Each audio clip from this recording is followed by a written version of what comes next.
The following is a Claibs online production. Lunch with Claibs and Joe on claibsonline.com. And a good Monday afternoon to you. I am Joe Roderick, joined alongside by Mike Claiborne as you are watching Lunch with Claibs and Joe here on claibsonline.com, Facebook, Twitter, and also our YouTube page. Claibs, how you doing today? I'm good. I'm trying to deal with this weather issue. As you know, I am not a fan of cold weather. I am not a fan of rainy weather. I'm not a fan of this kind of weather, but it is the case as we are in St. Louis.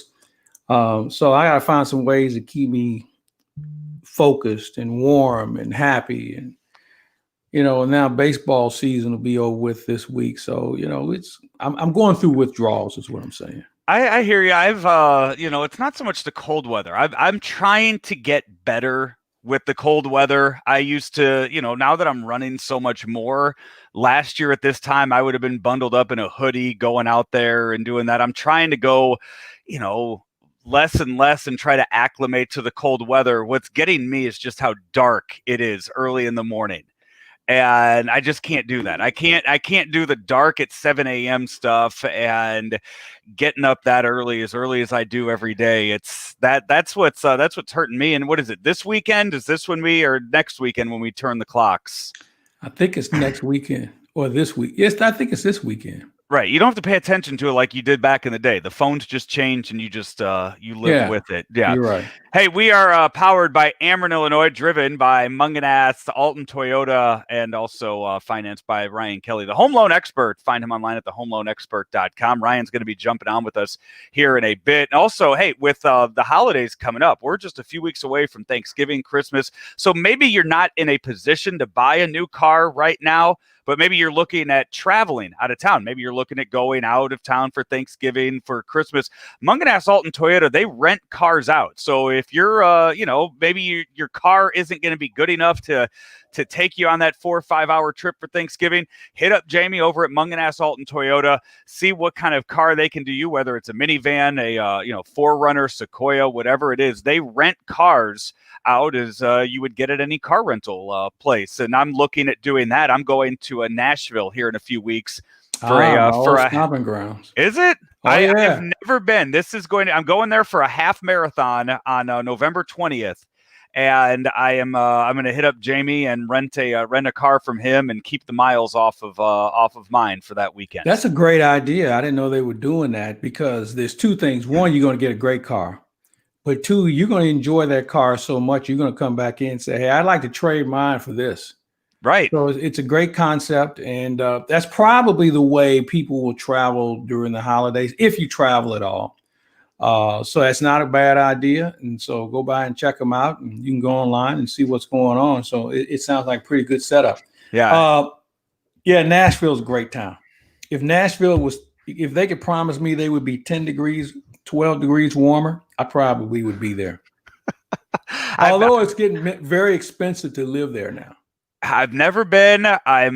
So recommendations are welcome. I don't know how open they are, and I know I'm not going to get the full experience being there for the weekend, but still, nonetheless, I'll enjoy myself as much as I can. Hey, before Ryan Kelly jumps on with us, quickly, World Series, it's 3-2, Dodgers in the lead in the series right now. I get the sense that it's very clear that the Dodgers are the better team. They definitely paid more for their team, but the Rays just won't go away. They're going to keep fighting, and we saw that back in Game 4 with one of the most memorable World Series moments I think that we've ever seen. Yeah, but I've seen that before. I saw Rosarina do that last year. Same situation. Coming around third, slipped and fell. This time, though, they were waiting for him with the ball. They tagged him out in the end of the game. It was a very exciting play. Some guys messed up if you were the Dodgers, but it was entertaining. This series has been entertaining to me. Although we've seen a lot of home runs, seen a whole lot of strikeouts, but we've seen some good plays made, defensively. The pitching. This is such a unique year. I don't think you can get away with how these managers are using their pitchers because of a short season. They don't have as many innings on their arm, and I think they can get away with it. Now the question is, which one of these guys that's going to pitch in this World Series is going to be the next Andrew Miller, where you say, oh, did you see that guy? He was doing this and he was doing that. And he went 2 innings. He was getting lefties out. And you sign him after he's been removed from this situation and he just doesn't have what he used to have. Yeah, you're seeing Dustin May has been used as that long reliever for the Dodgers in this series. He was one of their most highly touted prospects, a year ago? And he was supposed to be that complement to Kershaw and Price in the rotation. And also, and now you're seeing him just used. Yeah. You're seeing him just brought out there, and it seems like every other day now to pitch out of the bullpen. And I don't think that long term the Dodgers want to use him for that, but they found a good use for him here in a short series. Well, I you know what, to be honest with you, I think it's a good experience for him. And I'll go back to when Adam Wainwright was the guy coming out of the bullpen. And I think if you can learn the game from the bullpen to the pitcher's mound, I think it really bodes well for you in the future. And I see that in the situation now in St. Louis, where Anthony Reyes could be that guy. There's nothing like bullpen pressure. Alex Reyes. I'm thinking of World Series, Anthony Reyes, who is now a paramedic out in L.A. Is he married to Skip Schumacher's sister? You are absolutely right. Yeah. So, but anyway, when you think about young pitchers, hey, if you're a young guy, you don't care what they have you doing. As long as you put the uniform on and go out and play, you don't really care. And I think it's going to be a good experience for May. And I still see him being a very important cog to that Dodger rotation for a few years down the road. Clayton Kershaw last night in Game 5, he was taken out in the 6th inning, probably wished he would have gone longer. It was weird to hear boos from a crowd in a game in 2020, but that shows you just how heavily influenced that those Dodger fans are down in Dallas, where Clayton Kershaw is from. But you still heard the boos when he was taken out. But it finally seemed like maybe he got over that hump of those demons that he has in the playoffs. Yeah, yes and no. I'm a believer in today's game. When you have pitchers, they give you 5 innings and we all pat him on the back and say what a great pitcher he is. Maybe if he gives you 6, he's Hall of Fame bound, or as Frank Cusimano would say, my good friend, he'll build a statue for him. I think when you have a game that goes 9 innings, you got to give me 7 or 8. And when you only go through the order twice, I think it's just too easy for that pitcher to get by. That 3rd time around is when things start to change, and we don't see that as much as we used to. So while maybe he's exercised his personal demons in his opinion, to me, hey, man, get to the 7th inning, and then let's talk about how great you are. Yeah, go through the order 3 times. He didn't give up a huge home run to a lefty. So, I mean, that's one step. That's a good step in the right direction. That's so what do you, the day off today, game 6 and 7, possibly 7 on Wednesday. Do you see Kershaw coming back in that game 7 to start, or do you think he's first guy out of the bullpen? I think first guy out of the pen. If it goes to a 7th game. Because, he might be a 1-inning guy, 3 batters, or, something along that line. But I don't see him going much longer than that, but I don't see him starting either. And, let's face it, if you're in game 7, all hands are on deck anyway. So, whether he's the first guy of the bullpen or the last guy, don't be surprised if you see him. We still haven't heard from the Cardinals post their season ending, but Randy Arozarena just continues his tear of postseason records. I know that there's the extra games that in the postseason this year compared to all previous years, but now the leader in total bases, hits, home runs, he's got it all when it comes to postseason offense. Well, he played how many more games? 5 more games than normal? At least 3. Yeah. 3 more games than normal. So what would it be if he didn't have those 3 games? The record was 24. And he still got all those records by game 4 of the World Series. So he still had them all early in the World Series. But I'm just saying, if you took the 3 games away right early, and you just add on, see what he has after that. I don't really have a problem with it. I think what you're going to see is I think it'll be interesting to see how the Dodgers pitch him tomorrow. Do you even pitch to him? Do you make somebody else beat you? Or do you see if he chases? You know, he's good at hitting the fastball, and he's good at hitting pitches low in his zone. But what about that slider? You know, what about something that he chases? I think that's something that you have to explore. But if you're Dave Roberts, you ask yourself the question, why do I want to make the same mistake I've seen Mike Matheny make when he pitched to David Ortiz? Or why would I let somebody else, why would I let this guy beat us when there's other guys we think we can get out? So it's going to be something I think they have to obviously talk about between now and tomorrow on the approach. And what do they see in his swing that they think they can neutralize? Before we move away from the World Series, I saw your tweet last night about Joe Buck and John Smoltz. I have not been locked in enough to really focus on the play-by-play work that either guy has done, but you were very complimentary of the two. Listen, if you're a casual baseball fan, you appreciate John Smoltz because he has a way of explaining the game and pointing out things. If you didn't sit in the dugout and didn't play, you probably wouldn't know. And he does it in a very professional manner. I love Joe's approach because Joe frames everything in the proper manner. You know, he's not going crazy. He's not under giving the play, but he just finds a great swim lane to stay in, and he just gives you everything you need. And the best example was Saturday night on maybe the most bang of bang plays you're going to see. He framed it all perfectly. And in this day of play-by-play, and I've heard enough of them, and I have people send me, you know, tapes or whatever, MP3s to hear what they sound like. I don't see that. I don't hear that in people. Now, granted, this is, again, bang play, but any play that's abnormal, you always want to see how guys are going to frame it. And I just think he and John have just been outstanding together. Yeah, the end of Game 4 on Saturday night, I think any young broadcaster can learn from the way that the play happened. The game was over. You saw the celebration, and then you did not hear Joe Buck for a while. He just stopped talking. He let the moment breathe, and he let you as the viewer take everything in because at that point there was nothing more to say. There was nothing more to talk about or analyze in that moment. The game was over.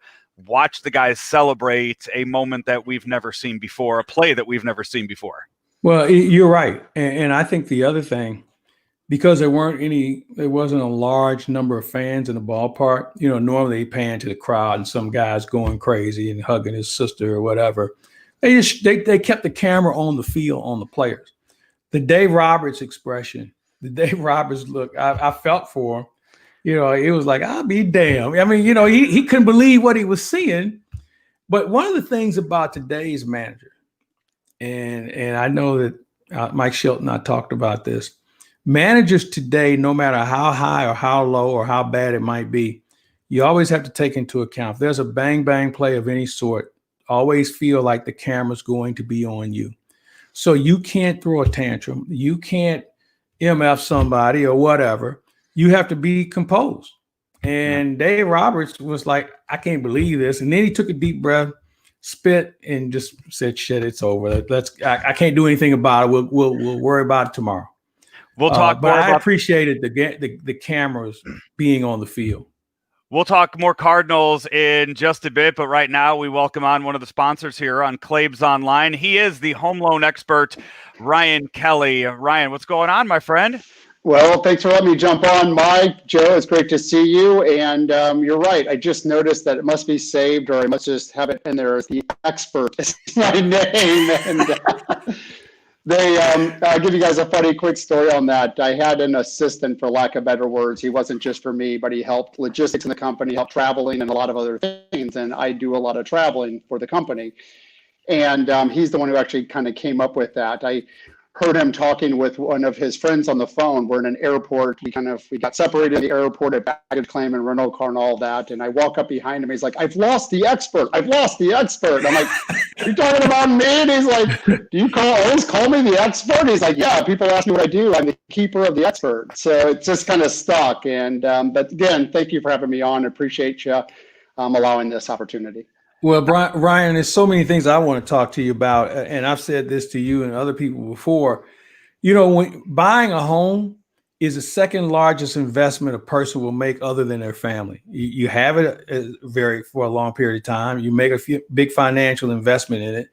And you would think with that being the second biggest investment you make in your life, that people would be more up to snuff on how the business and the industry works, especially when it comes to picking out a house and saying, oh, this is the one for me. And then you find out you didn't qualify for it, or you weren't prepared to make the purchase because you didn't have your financing in place. So for our viewers, what are some of the common things you see that people probably, if they picked up the phone and made one phone call or got online and spent 10 minutes online with you, that they can learn and make this a happier transition? Absolutely. And please let me know if my sound quality for one reason or another, Mike, is not perfect. I have my earbuds No, you're in. good. I'm trying something a little different. It's a little crackly on my end, but as long as you can hear me, I'm good with that. Yep. Pre-approval. I'm glad you brought that up because it truly is the first step of the process. And a lot of folks don't know that. And I myself am guilty of that. I remember years ago when my wife and I starting our family, thinking about buying a new home. And the first thing I did, even in the mortgage industry, is download the Zillow app. And I'm on that Zillow app and I'm looking, I'm cruising around, finding my favorite homes and neighborhoods and all of that great stuff. And heck, I even went as far as to go with my agent and look at some of those homes before I was even pre-approved. And I'm in the mortgage industry. It's my business. It's what I do all day long. And the reason how it kind of burned me, I guess, for lack of better words, is there was a house that we really wanted, and we lost that opportunity because we were outbidded by somebody else. And in my mind, I felt that this was the number that I could qualify for. So it's as high as I went up on that home. Little did I know, I probably could have won the bidding process if I would have just gotten pre-approved first and seen that I could afford to pay an extra $20,000 in my offer, or whatever that might be. And also getting pre-approved is important because it sets that roadmap. It puts you on the right course. When you go to the homeloanexpert.com or you call us, we go through an array of questions with you. You know, your financial goals, your income, what you want a monthly payment to be, what you're comfortable with. We go through all of that, and then we craft you a pre-approval.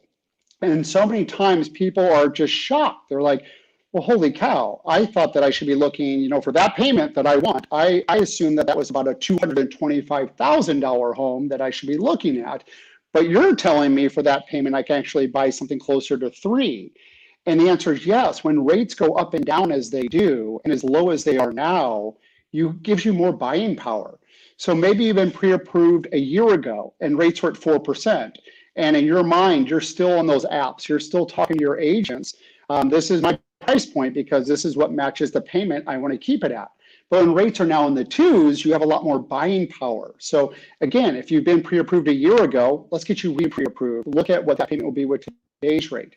And then the final thing I'll say about the importance of that is when we pre-approve you early on in the process, not only do you know what you should be offering, not only do you know what you could be offering and all that, but that gives us time to clean up anything.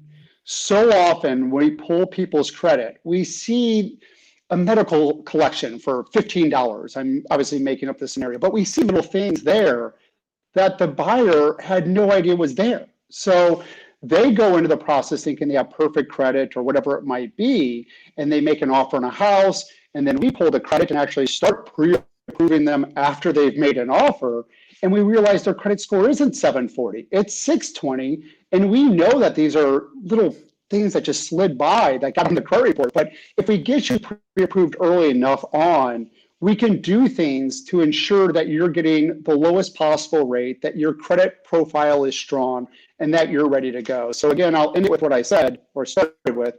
The earlier in the process you can get pre-approved, the better, because it allows us to clean up things on the credit if needed. It allows us to tell you exactly what price point you should be looking at to match your monthly payment.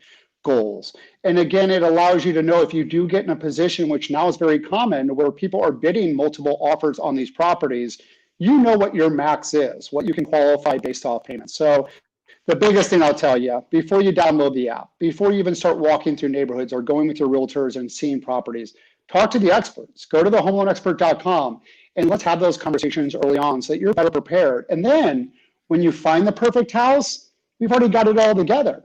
You know, here's your pre-approval letter, write the contract. Your agents are going to see that you've been pre-approved. That's a big plus. They're going to see you've been pre-approved by the home loan expert. That's a really big plus. They know we'll get it closed. And it's just a better way to get in that transaction and protect yourself moving forward. You know, we live in such a unique time with the economy, COVID, the whole 9 yards. Is this a good time to buy? I mean, you know, we hear so much about seller's market, buyer's market. When is there a hot time to buy other than this time of the year? I mean, obviously things kind of wind down because of the weather and things of that nature, but Yes. Is this a good time because that one person might be willing to go out when maybe the market might be a little soft and maybe even make a better deal than they will when everything is very competitive? Yeah, absolutely. Here's something most folks don't know. Before I was in the mortgage industry, go back 20 years, I was a realtor. And I worked for a company in St. Louis called Gundaker Realtors. It was Gundaker Better Homes and Gardens then. That's I'm right, dating yeah. myself, but you know, this was a long time ago. Now it's, of course, Gundaker Coldwell Banker. And back when I was a realtor, and even until recently, you had this make-believe buying season, right? It was almost spot on from Memorial Day to Labor Day. Schools are out, the kids are out of school, activities happening, homes were selling during the summer.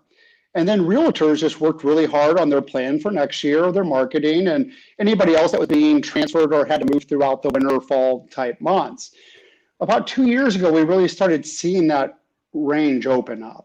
And again, this is all based off the market. So in Austin, maybe their hot season is January, February, March, but St. Louis and in the Midwest right there, keeping with that, it was those summer months. But then they started opening up a few years ago where people were listing their homes in March now instead of waiting till June. And people were still buying homes in October instead of stopping that in September.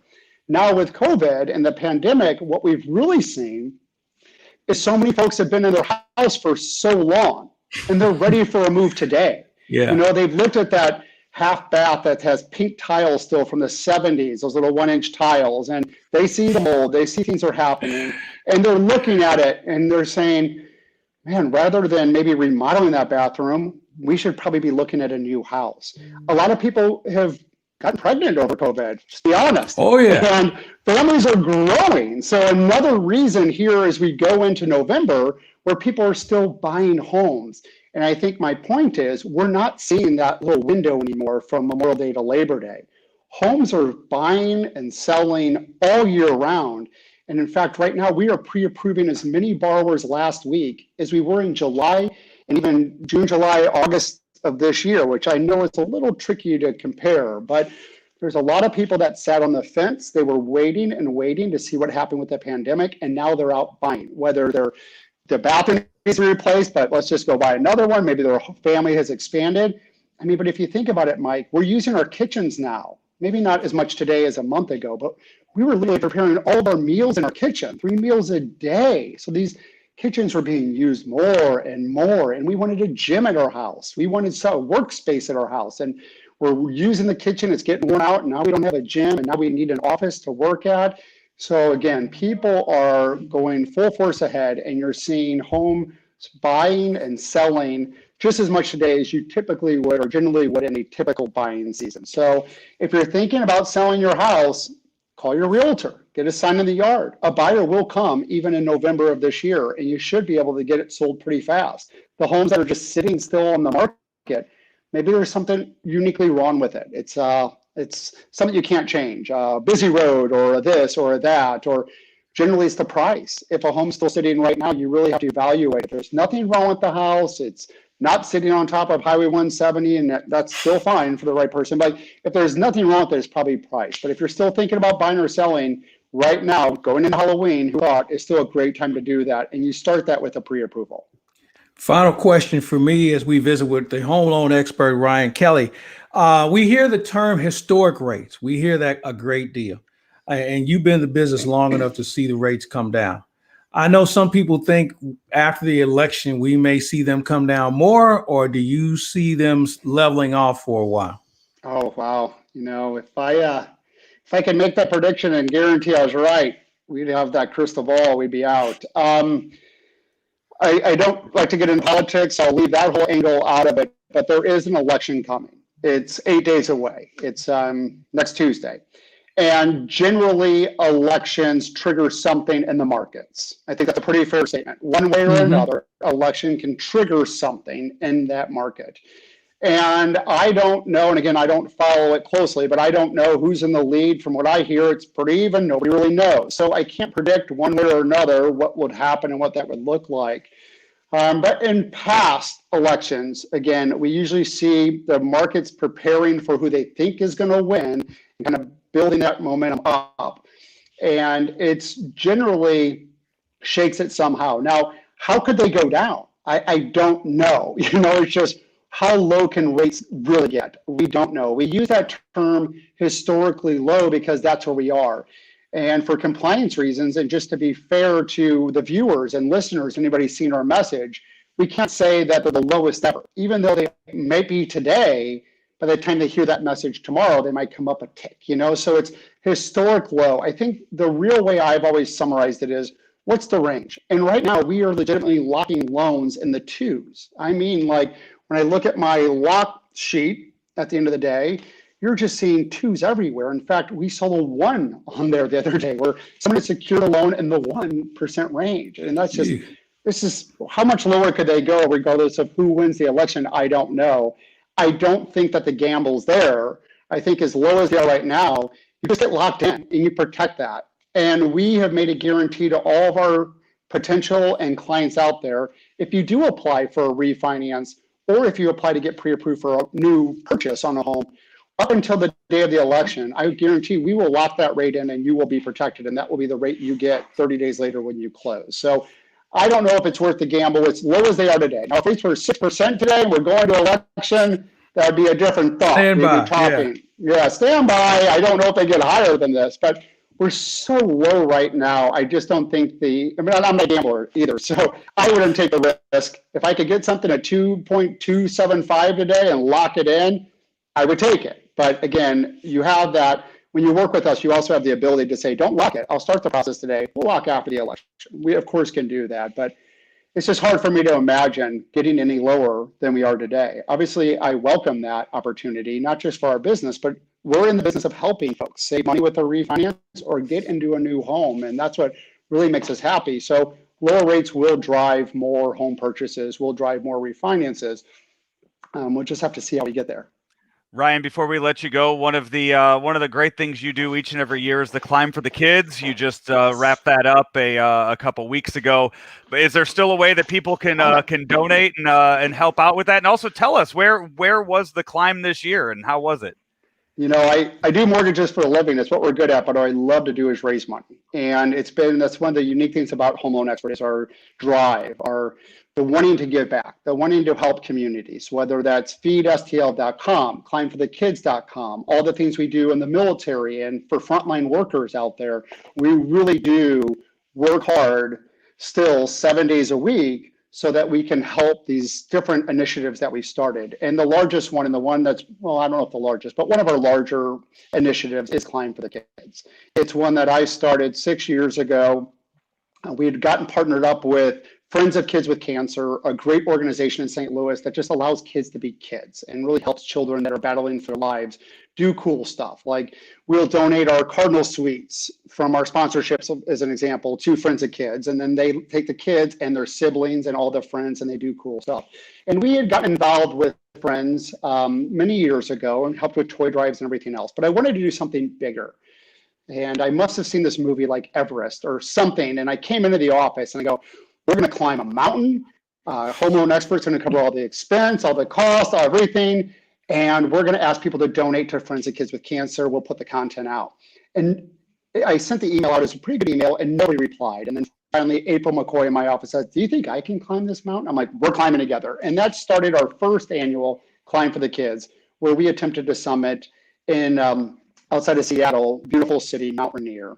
And then we raised $14,000 that year for friends. So we knew we would do it again. And we did Mount Rainier again. We've been down to South America. We did Cotopaxi last year, 19,300 foot volcano. This year, Climb for the Kids, our 6th year, would have been an easy one to take a pass on, right? With everything going on, we could have just said, we're taking a year, COVID, pandemic, we're not climbing. And I started those conversations with some of our charitable partners. We've grown now. There is Friends of Kids, there's SSM Health Cardinal Glennon, and other great ones now that we raise money for. And when I started those conversations earlier in the year about taking a pass on it this year, they're like, well, we need it more than ever right now. We need help more than you can imagine. A lot of people are donating to other causes, which are great, but there's still the kids here. They need the money. They're battling for their lives. So we knew we would have to do this year's climb, our 6th annual. We made arrangements. We thought we'd go to Alaska. Then travel became an issue. It just, things were hitting us and just more roadblocks and more roadblocks. But we knew one thing. We could get to Colorado. We could drive to Colorado. We could walk to Colorado, make that an event. We could get to Colorado and we could climb mountains and raise money. So for our 6th annual Climb for the Kids this year, we did Colorado and we attempted to summit 4 14Kers in 4 days. So 4 14,000 foot mountains in 4 days. And we didn't just pick any of them. We picked the 2 tallest and the 2 most difficult. So we thought that'd be a good way to put 4 of them together and do it in 4 days. And that's what we did. We went out there and a lot of preparation goes into that, building websites, putting the message out there, getting the dollars to come in. We were uncertain if we were going to be able to raise any money this year. People have lost jobs. Maybe one spouse has. They've lost overtime. We just didn't know what to expect. And we're upwards of $70,000 for this year's Climb for the Kids. I will kind of tell on myself, we didn't make it up the 4th mountain, but we did climb 4 mountains. But the 4th day, literally our feet were hamburger meat. They were blisters. My team was going, Ryan, were you drinking beer when you came up with this 4 14Kers and 4 ideas? Because it's really going to be difficult. And we made the decision on the 4th day just for safety reasons. We had already gone up the 2 tallest. So we've gone up Albert, we've gone up Massa, and then we did North Maroon, one of the toughest mountains to climb. And then Pyramid, we made the decision, it's just not safe. It's not safe for us to try to get up there with so much exposure and climb this. So on the 4th day, we rock climbed on some really cool space in Colorado where a lot of the climbers, the Jimmy Chins of the world, when they go into Colorado, they always want to go to this face that has multiple routes up it. And our guides hooked up and we hooked up ropes and we rappelled and had a cool thing. But I'll leave it with this. Climb for the Kids does amazing things. All of your donations, 100%, always go directly to the charitable partners that you choose to donate to. So we don't collect the money, we don't allocate the money, we put the campaign together, we climb mountains, we provide the content, we drive people to climbforthekids.com. You can read about our 6 charitable partners, you can choose one to donate to, you click on it and you donate directly to that site. We don't take the money. So yes, the campaign is still going. We are still trying to get to 100,000. That's about where we got last year and we're kind of thinking we want to be there. We've been back from this year's climb now for 2 weeks. I still need to shave and clean up my act a little bit. I'm still thinking I'm out in Colorado. But yes, you can still donate, and please do, because we have St. Jude if you want the national. We have Girls on the Run, Friends of Kids with Cancer, SSM Health Cardinal Glennon. Another great one called First Ascents that helps young patients, young cancer survivors that they're at home, their friends think that they beat cancer, their lives are better, but they're not. They need to rehabilitate. They need to build their bodies back mentally, physically, everything. And First Ascents really helps them with that. So please, if you have 5 minutes a day, visit climbforthekids.com. Read about our previous climbs, watch some videos, look at the content on social media campaigns that we've done, and then choose one of those organizations that you like, that you love, to make a donation. And I know money's tight all around. I get that. I talk to people every single day. Skip the Starbucks tomorrow. $5 truly helps these kids. We're not asking for 500. $5, $10 could really help. So climbforthekids.com. And just because we're on the phone, I'll give you a snippet, a little secret. Next year, we're going to be doing Alaska. We really wanted Alaska this year, but we couldn't. So we're just hoping things kind of settle in a little bit. And next year, we can put on something beautiful up from Alaska next year for our 7th annual Climb for the Kids. Well, Ryan Kelly, I'm going to sign Joe Roderick up for that Alaska climb now. I've been watching Joe. I mean, I've known Joe. I've known you, Mike, for years too. But I've watched a good transformation of Joe. Not to bring all this up, but I've seen Joe in the studio 12 hours a day at the stadiums eating ballpark food. Like I've seen Joe, over there, and now I've seen new Joe, who makes me feel like I need to go run 3 miles today. Like Joe has really done great with his transformation, for lack of better words. Maybe he says this is all nonsense and he's never done anything different, and I don't know what I'm talking about, but I think he could do it, and I would welcome that. We also have other climbing teams now reaching out to me asking if they can climb for the kids on their own. So the answer is yes. If you plan on climbing a mountain in the next year, call me. Like, let's get you some swag. Let's get you a home loan, or it's not home loan expert. I've separated the two, but let's get you climbing for the kids, patches and shirts and hats and whatever you want to raise money for. Just put the link in the bio. Like, let's just get people going all the time to climb mountains. And I welcome the opportunity, Mike, to have Joe on next year's team up to Alaska. It's going to be a special treat. I promise you. Training better start early on that one. I'll shoot you an email when we're done with this, Ryan. We'll figure something out. Done. I'm all for it, gentlemen. Yes, sir. Great to visit with you today, man. We appreciate you not only giving us some knowledge about a very important industry, but certainly a very worthy cause. Yeah. Last thing I'll just say, even if you don't think you can buy a house today, even if you're not in that situation, even if your credits has some blemishes on or whatever it is, or you're going through some hard times, like, let our team kind of help you to learn what you need to be doing so that in a couple of years, maybe you can buy a house and you can do those great things. We never deny a loan, or deny a lead, I should say.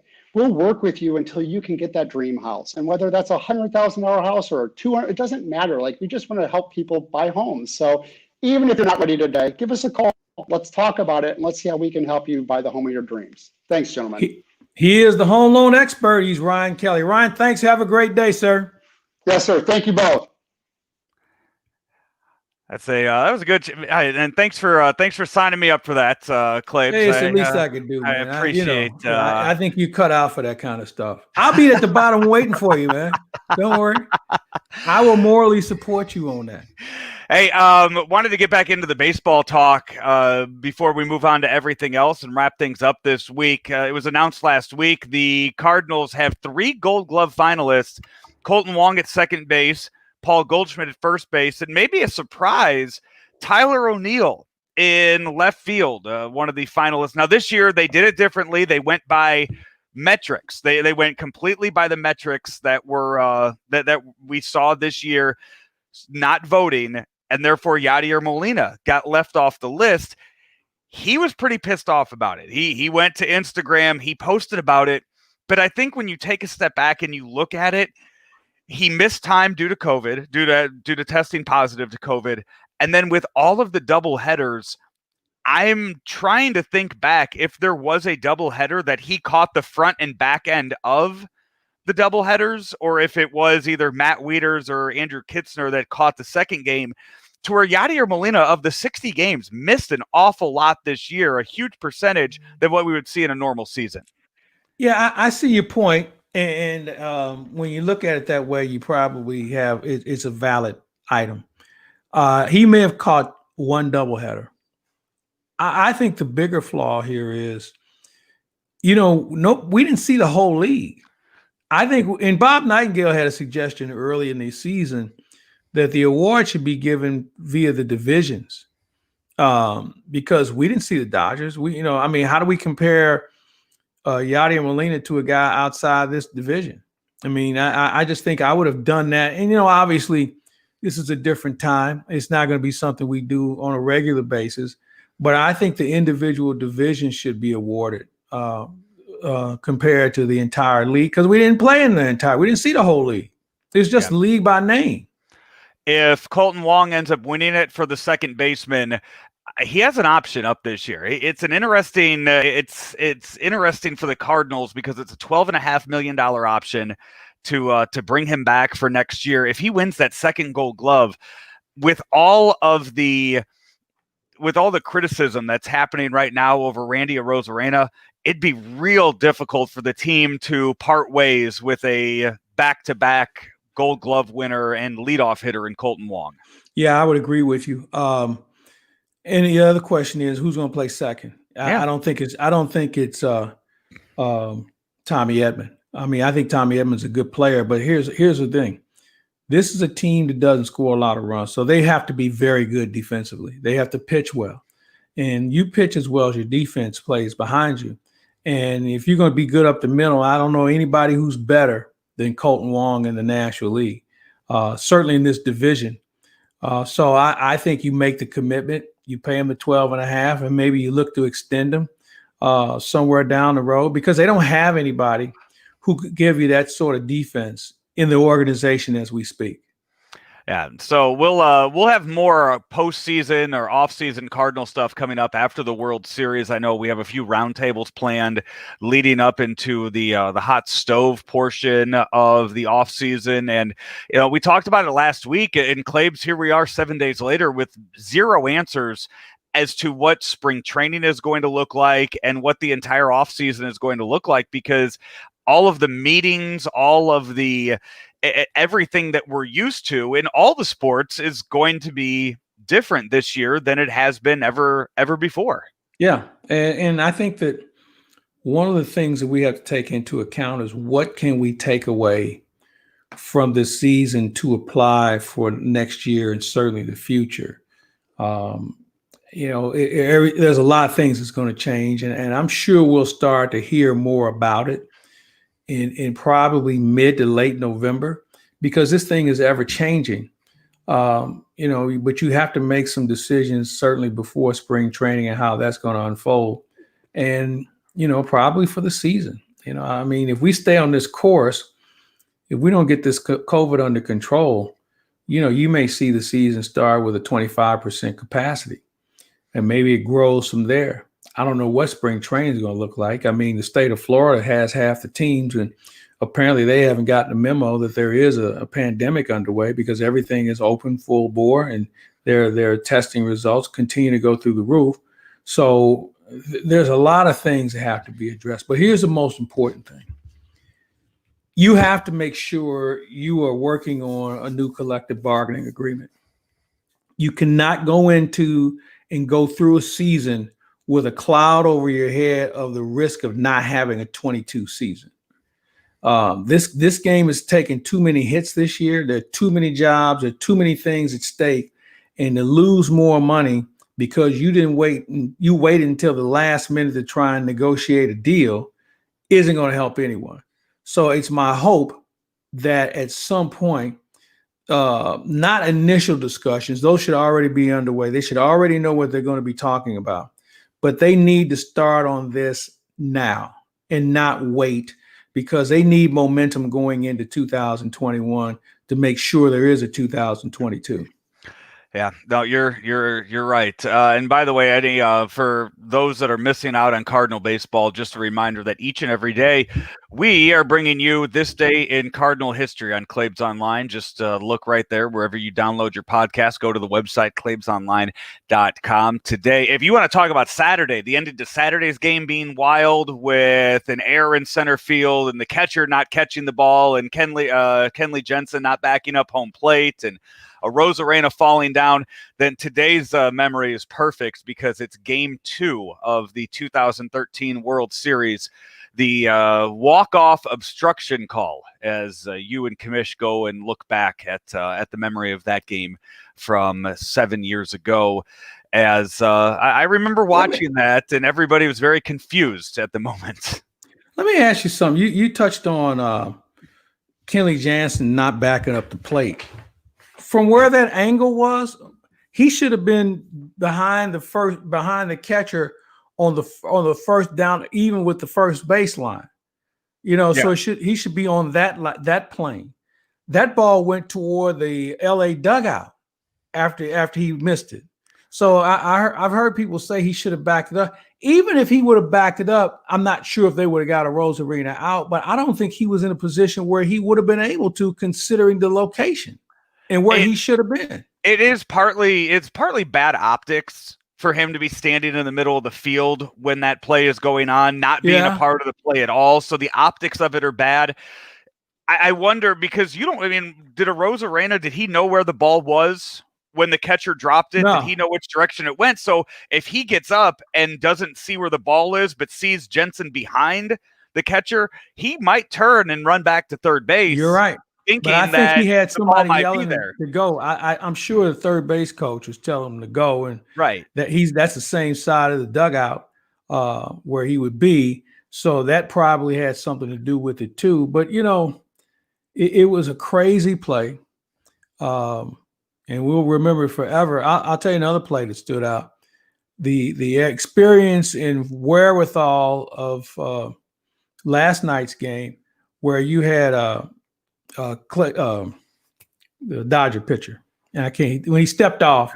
Kershaw! Oh my Kershaw! God! Kershaw. Joe, how many people would have had the wherewithal, the mindset to A, listen to the first baseman, B, step off, C, throw a pitch that the catcher could handle? I mean, all that happening in like a blink of an eye. That's the thing that you can criticize Margot for trying to steal home in that situation. It was heads up baseball by him to see that opportunity and try to take it, knowing how well scouted the Rays probably had Kershaw's delivery to home in that situation. They knew what they were calling. The runner knew exactly what he was doing.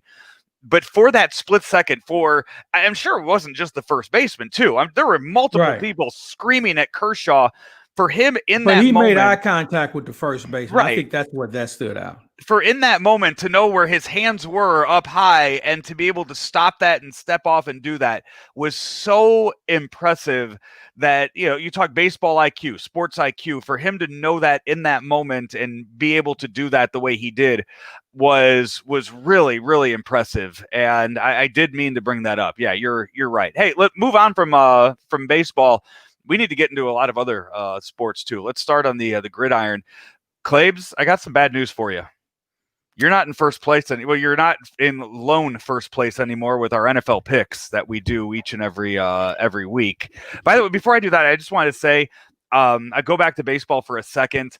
I did have a rant on Weekend Joe this past weekend about the DH not returning to the National League. I'm really pissed off about that. I'm going to save it here because I know we're about 45 minutes into the show, but maybe I'll bring it up next week. Maybe I'll bring it up in one of our roundtables. I'm not happy about it at all. You can go listen to Weekend Joe from this past week. Yeah, I'm not happy about it at all, Claibs. And if we get into it right now, give our viewers who haven't heard it, just give them a hint.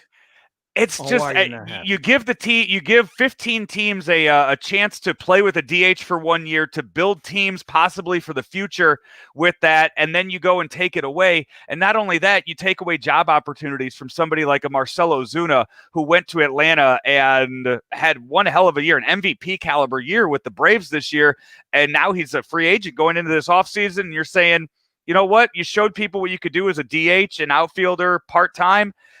Now that DH opportunity is only available for 15 teams, not all 30, just 15. All right, don't let the whole cat out the bag. We want people to go check the whole rant out. But you're right, and I think that's going to be a bargaining chip. So I wouldn't totally cancel that out. I think we'll see the DH next year. I hope you're right. I really hope you're right. Football. You and Hoff are tied for the picks. You didn't have a good week yesterday. You didn't have a. I don't know how you did with any of your side picks that you do outside of the show. But Claibs, you went 1-5 this week. Yeah, and Seattle lost too. I mean, somebody had to be not perfect this weekend. So, right. It was kind of an odd weekend, and I think I was talking with someone earlier today. Offense runs the NFL. Offense runs football now. If you look around, everybody can score, well, exception of Dallas Cowboys. And we're going to have a little bit of a transition here because you're going to see some teams that are going to start tightening things up defensively, and those are the teams you're going to see in postseason. You're going to see Pittsburgh. You're going to see Kansas City. I think those two teams are given. The NFC, you're going to see Seattle, because Carroll can coach defense. There's a couple, the one team that's kind of out there I don't think anybody believes is real is Chicago. But, their record tells you otherwise. They got a good chance to prove themselves tonight.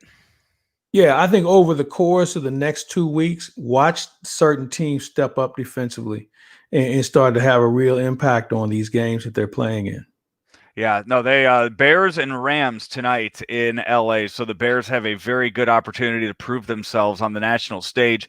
The thing that impressed me the most this weekend was the quarterback play. You mentioned the offense all over the league, but the quarterback play out of some of these young quarterbacks. Kyler Murray in his second year, what he was able to do last night in prime time, a game that got moved to prime time midweek. Yeah. Too. So going up against the Seahawks and Russell Wilson just continues to impress people week in and week out. I have never been a believer in Russell Wilson, but he he continues to prove people like me wrong each and every week. But Joe Burrow, again, they lost, but another really good game, good numbers for him. And how about Justin Herbert out of with the Chargers? What was it? Is it 250 yards passing in his first 4 games, or was it 300 in his first 4 games? He and Patrick Mahomes, the only quarterbacks to ever do that in NFL history in their first 4 starts. So here's what I would say to all these NFL teams. You now have a proven quarterback that can get things done passing wise. Your next investment should be offensive line help, because Joe Burrow's getting killed every Sunday. Yeah. All right. Aber is Herbert or Aber or whatever he wants to call himself. He started to take a few licks. The only reason why Kyler Murray isn't getting hit is because he's too hard to hit. And even Russell Wilson's taking some licks. You got to invest in protection, man. You know, when you protect your home, you have a burglar alarm or you have a firearm, you have some method to protect. You have to do the same thing in the NFL, because if these guys go down, there goes your season. And Jerry Jones is probably at the head of that list. I mean, he invested in Zach Martin and Tyron Smith, and they're pretty good players. But now he's going to have to redo it again. Yeah, they're hurt. So these NFL teams with these hot flash quarterbacks, you better find some help for them, man. If not, you're just going to end up wasting a lot of money on a prospect, and because he doesn't have any protection. College football, Mizzou with a win over Kentucky. Illinois, Big Ten football started this weekend. Illinois didn't look too good. They opened up on Friday night, getting beat by Wisconsin 45-7. Lovie Smith had the huge upset last year over the Badgers, and this year Wisconsin, I think, was out for blood. Yeah, I'm sure they pinned that one on a locker room wall and made sure everybody reminded themselves of what took place. Wisconsin's a good program. Illinois still got some things to prove. And, this could have been the best thing that ever happened to Illinois as far as them getting their asses handed to them like they did, because now they know they have to go back to work and prove to everybody that the 6 wins they had last year wasn't a fluke. Mizzou right now 2-2 overall, but two nice wins in a row here over LSU and now over Kentucky. And what's odd this year is you kind of look at it and, they're not going to be in any kind of Final Four, any kind of championship game. But they keep bringing up these wins, and it'll put them in a nice position to get some recruits and be able to build off of it for next year. And Eli Drinkwitz is having a nice freshman year in the SEC. Yeah, he really is. And what I like about it, he's not playing a bunch of pansies. If Eli Drinkwitz was 4-2 because he had some blood donors on the schedule, it'd be a whole different look. But, he's playing conference foes and legitimate conference foes that he's having some success against. The next step is being able to win on the road in the SEC, and he'll get a chance to do that against Florida, which is a good team. But I like the progress. I think what he's going to run short on is talent, because I don't think this team has a lot of real talent. So they're developing as they go. And then you touched on something. It'll give him some opportunities to recruit and show these kids, hey, look, there's a spot for you here at Missouri. We're in the best conference in the country, which means the best players in the country play here, which is why you're part of what we do. And I think overall it's going to be a good situation for him. I just think he has to make sure that when he does go on the road, it doesn't become a rout or it gets ugly quickly, because that'll turn a recruit off as much as anything also. All right. We'll probably get into more NBA stuff here in the next few weeks, as their free agency is going to, it's going to be fun to watch with how quickly free agency is going to develop in the NBA and how quick some of these guys are going to have to sign and then immediately start their season. It looks like they're planning around Christmas to start the NBA year, which I don't see why they wouldn't stick with that. Well, they've been doing it forever. I mean, the NBA was playing on Christmas Day before anybody thought it was a good idea to open the season on Christmas Day. I feel like they, you start, But I mean, they've been used to playing on Christmas Day. I remember where the Christmas Day game was the Phoenix Suns. They'd always be the one game on Christmas Day, and obviously they've expanded it. I think it would be opportunistic for them because I know the NFL is playing on Christmas Day, so why not them? Right. So, we'll see what happens. But it sounds like they've got that coming up. They've got some labor issues they need to address also. So there's a lot of work to be done between now and Christmas Day for sure. What do you have lined up this week? Anything in the works? Well, we're going to talk with Newy Scruggs, who has been covering Dallas Cowboys. He's the #1 sports anchor in Dallas, and get a real opinion because he's there every day. He knows that organization backwards and forwards, so we're going to talk with him. Speaking of the NBA, there was a great piece that was written in The Athletic recently with regard to who controls the NBA with regard to LeBron James and his agent, Rich Paul.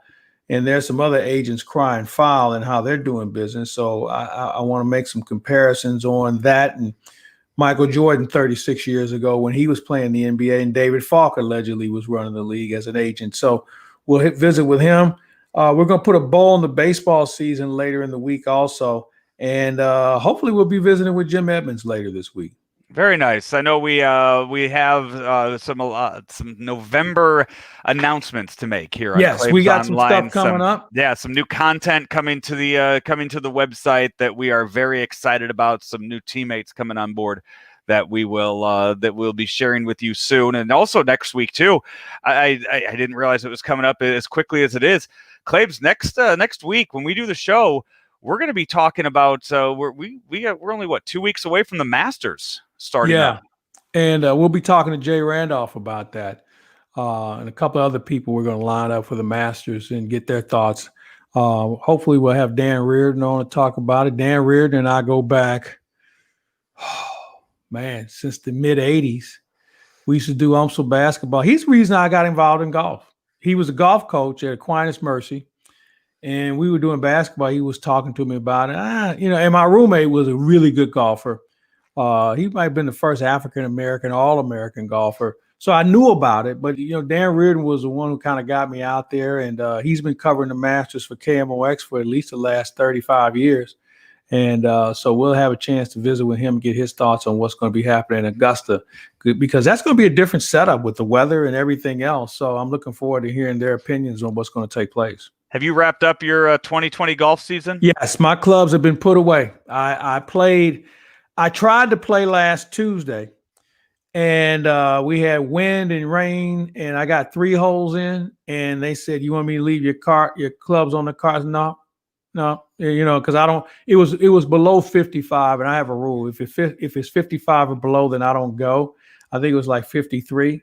And it was windy, it was cold, and I didn't want to get the flu or get sick out there playing in a golf tournament. So, yeah, my clubs have been covered, cleaned, and put away for the year. All right, Claibs, we will talk to you later this week. Look forward to hearing the interviews that you have coming up. I know I'm supposed to be joined this week. Had to reschedule with Adam Rank of the NFL Network. And that's funny. You mentioned you got Newy Scruggs coming on because a buddy of mine that does morning radio down in Dallas, RJ Choppy, I was going to have him jump on my show this week because not only to talk about that, he's also been to a few of the World Series games. He went there as a fan. And I was going to talk to him about his experience down there and talk about how a neutral site World Series worked out in year 1. So, yeah, and I want to make sure people know we're going to be talking about Dallas. It's not like we're Cowboy fans, but let's face it, the Cowboys move the needle in football. Okay, win or lose, people want to either root for them or they want to be happy, glowing when they're losing. So we just want to kind of get to the bottom of it because I think there's another underlying issue going on in Dallas that we're going to get to the bottom of later this week. Absolutely. All right, Claibs, have a good rest of your week. For everybody else, we appreciate you watching along with us for the past hour here on Lunch with Claibs and Joe, powered by Ameren, Illinois. driven by Munganass Alton Toyota and financed by Ryan Kelly, the homeloanexpert.com. Also, thank you to Ryan for joining us during the show as well. If you missed any of it, we'll have it up on the podcast page and available on YouTube right here on claibsonline.com. For Mike Claiborne, I'm Joe Roderick. We'll talk to you later.